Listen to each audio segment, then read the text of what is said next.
Hey everybody, this is John in Lawrenceville with my combination plastic, 5-gallon plastic bucket with cardboard rocket stove. That was cool. I have an echo effect in my kitchen because the door's open. The first rocket stove I'm going to show you on here, I have not put them together yet. I just now got them made to where all I got to do is add kitty litter, the insulation, and start the fire up. I have a free video converter I got off the internet, and it lets me convert my videos to whatever. I have AVI, which is really good, but from what I've read on YouTube in the past, you know, on the people who said how do I download YouTube videos faster, they said you want to convert it to FLV because that's what YouTube has to do. Well, maybe that's not true anymore because 2011 tips and stuff, they really don't say much in any direction. So anyway, what I'm doing is I'm creating my videos using the video converter to cut, because I can also cut out parts of this video. So I'll cut out the parts where you probably don't want to see, you know, the boring parts, and that way I can also have a shorter video. I've been doing like 30-minute videos, not intentionally. I'm just trying to describe everything, and I like showing off the fire and stuff. But it's been taking too long because YouTube will get like 83% downloaded, 98%, whatever. And I leave for work at 6 in the morning with this going, and I come back 7 o'clock at night, and it's still going, but it doesn't show that it's going. It just says it's, you know, 89% processed or whatever. So my little trick is cut the video length back down to like 10 minutes if I can, or shorter, you know, somewhere around there. And once I shorten the video, I convert it to FLV, and then I try to download it, and it's been working great so far. Okay, the first 5-gallon bucket cardboard rocket stove combo is the first 5-gallon bucket that I used for a burn test to find out if a plastic 5-gallon bucket would start melting, which, you know, it did. On my videos you can find out. Well, I still had that hole, I still had that bucket and everything, and here's the damage it did. Obvious damage, you know, warped it and stuff. This was cut, now it's warped, started to melt. You can have the temperature readings and stuff from my plastic 5-gallon bucket video. I'm showing you what my attempt is. Now, I'm going to lower this camera down so you can see it and not my pretty face. There we go. This was the original bucket.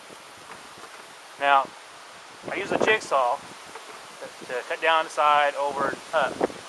And I had, I had this left over. What I didn't realize is I should have left this top ring, because look, it expands out. And that kitty litter is going to add some weight.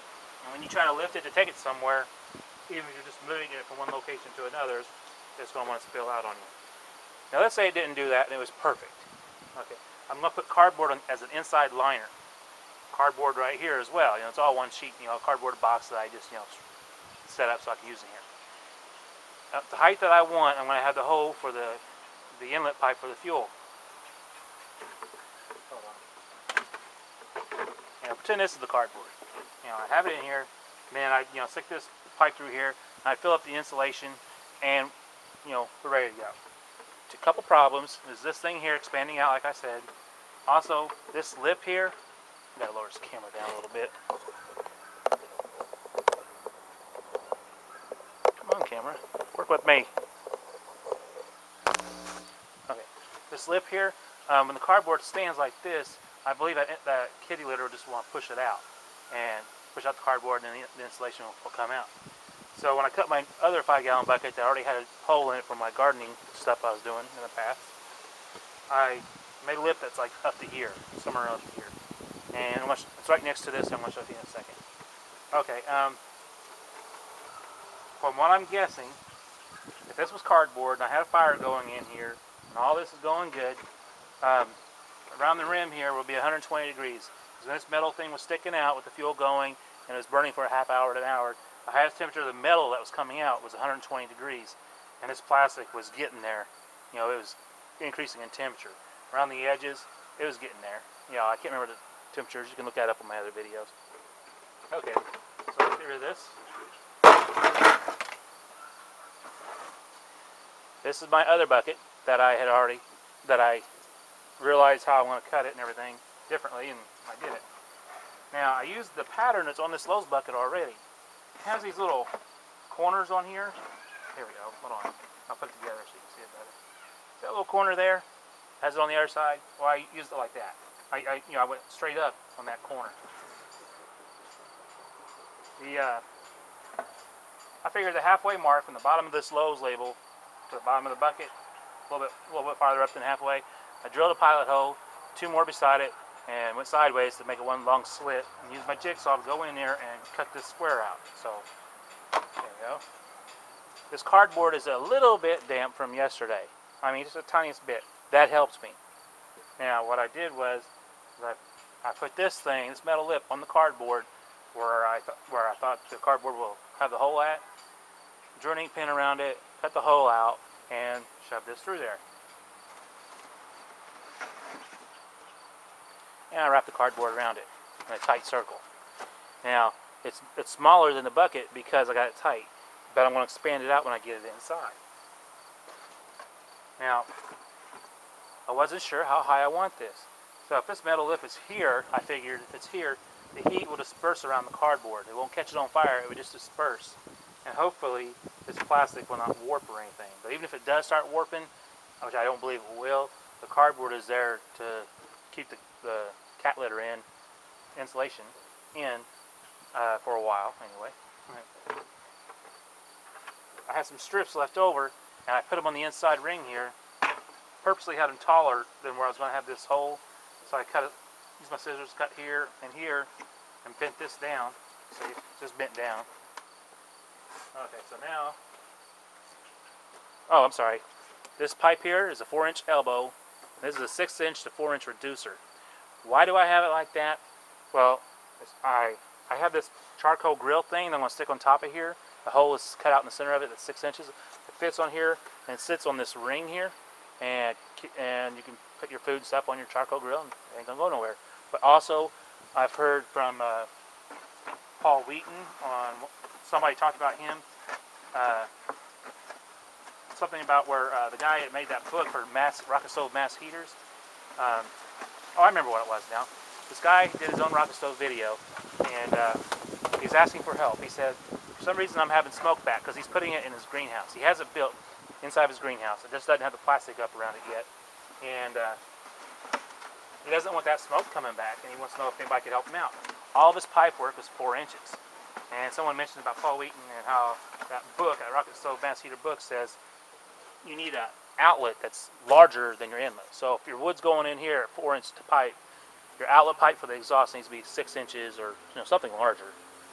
So he did that, and he doesn't have the smoke coming into the greenhouse anymore. It'll all get sucked up in there. So I'm thinking this will work too. Now when I put my cat litter in here, what I'm going to do is I'm going to fill it up to wherever the height I want this to be at. I'll just say right here. And I'll put this box and pipe in there, sit it on there, and fill up the insulation the rest of the way. This here, I'm trying to make a draft tunnel. That's what I call it. Come on, on camera. Getting paid millions of dollars for this. Come on. There we go. I wish. Anyway, I'll stick that in there. I got a peach can of peaches. When I finished eating it, I cut off the other end, cut it in half, and rode the sides together. It's laying here somewhere. Anyway, I'm going to stick it in here as an air shelf. And the wood will go on top, and the air flows in from underneath, or at least it helps. The air will go underneath, but it also goes on the sides as well, on top. Anyway, when I get this in there,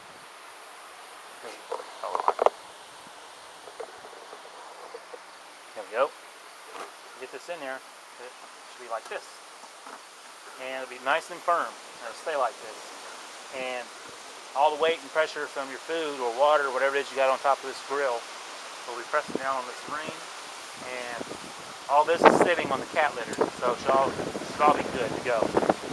Now, I like it like this. Let me show you something. Let's say this works. Everyone can make a rocket stove just like this. They don't have to go out and find a metal can. It takes forever. Let's say it works like this. Well, when you're done with it and you dump out the ashes somewhere and let this cool off, you can pull this out if you're not going to use it. Let's say you're not going to use it for a little while. Pull this out. Get a 5-gallon bucket. Stick this inside of it. Well, stick this inside of it, and it's protected from the weather. the cardboard. Now my plan is to have this part shoved in where the wall would be on this bucket, like right here, and hopefully that way I can slide this into a 5-gallon bucket, empty one, and keep this protected from the weather. Now I'll just put a trash bag on top of it or something for the top of it. I don't want any rain or anything hitting the sides of this, and a trash bag you could blow off or whatever.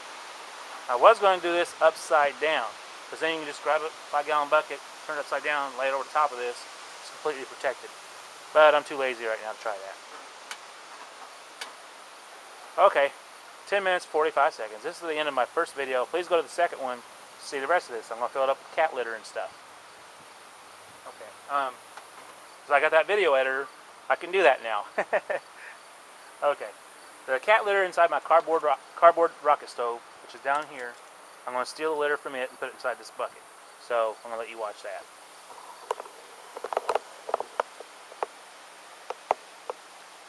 Let's see. There we go.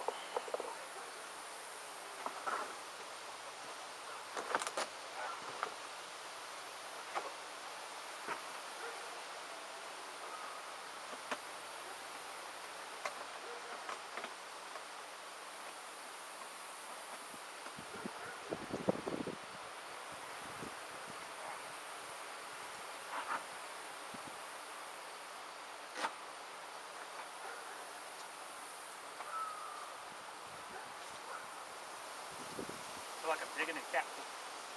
On a box here anyway.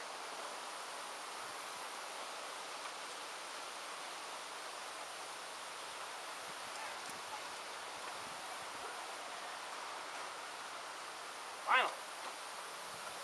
There.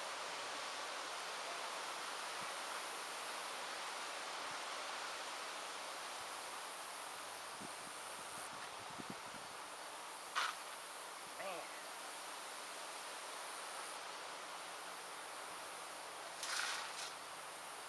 Sucks.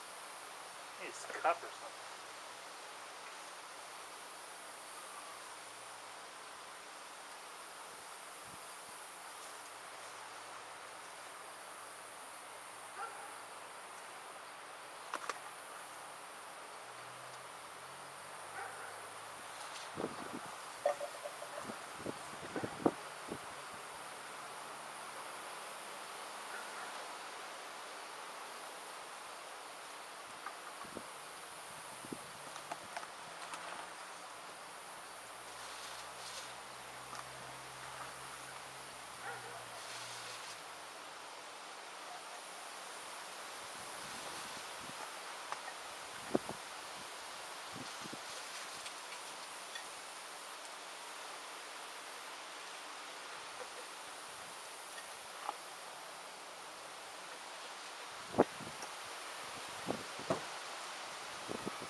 Okay, I got a little bit of leakage right here. Let's see if I can. Okay, there's like a little crack in the cardboard. It's coming out pouring right here.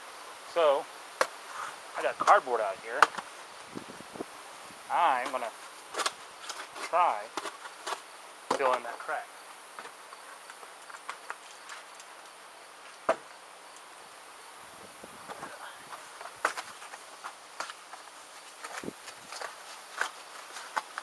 Actually, it's about the only crack that's giving me a problem.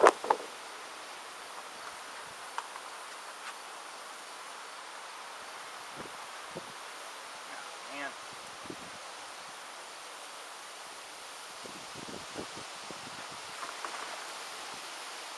I can tell it's not level. When I was on the ground with this, I tried to make it level and I put it in a cat litter, and it wasn't, and it looked level. When I got it on here, I could tell it's not. So I pushed in with the pipe at the bottom and pulled this back, and it seems to do the trick a little bit. I am forcing this litter down. Wow, I did not get that much. All right, litter down. Now I gotta take that grill off there and put it on top of this.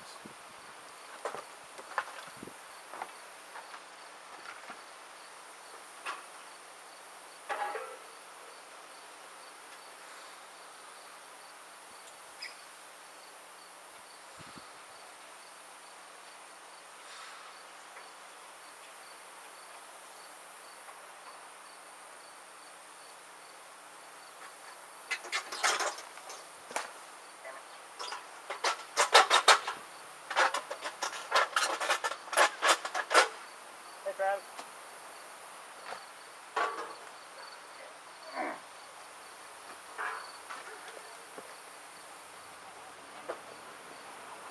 This charcoal grill I bought at Walmart for $6 had this ring around here, and I measured it at 6 inches exactly. So I had cut that out by metal snips. These had little bent things on the side, so I cut one end and bent them inwards. Oh, there's another one. I can do that one too. Okay, anyway, so I did it on all 4 sides. I had holes that I drilled on the sides of here where I was going to do something different earlier. Anyway, this is for ventilation. I got to let the gases out whenever the stove's cooking. Huh? What? Oh no, I'm working now, dude. Sorry.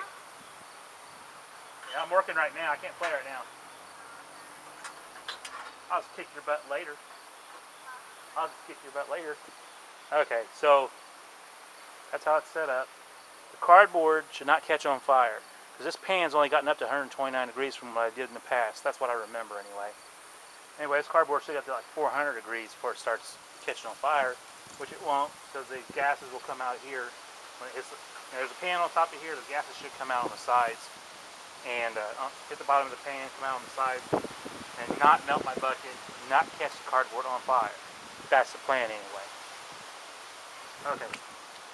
I'm going to turn this video off and try to find my shelf. I know it's here somewhere. Talk to you guys in a little bit.